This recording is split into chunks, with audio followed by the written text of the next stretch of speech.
Cherpu CNN boys സ്കൂളിൽ ബ്രഹ്മകുമാരീസ് ലഹരി വിമുക്തി പരിപാടി സംഘടിപ്പിച്ചു. ലഹരി വിമുക്ത ഭാരതം എന്ന സന്ദേശത്തോടെയായിരുന്നു പരിപാടി. BK സിന്ധുവിന്റെ ദിവ്യഗീതത്തോടെ ലഹരി വിമുക്ത പരിപാടിക്ക് തുടക്കമായി. എക്സൈസ് ഇൻസ്പെക്ടർ രാജീവ് ലഹരി വിമുക്ത സന്ദേശം നൽകി പരിപാടി ഉദ്ഘാടനം ചെയ്തു. രാജയോഗിനി ബ്രഹ്മകുമാരി കൗസല്യ ഭഗൻ അധ്യക്ഷയായി.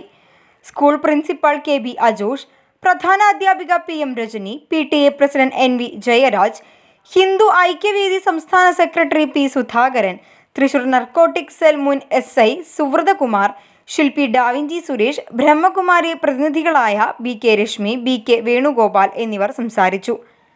തുടർന്ന് കുട്ടികൾക്കായി വീഡിയോ പ്രദർശനവും വീഡിയോ നാടക അവതരണവും നടന്നു.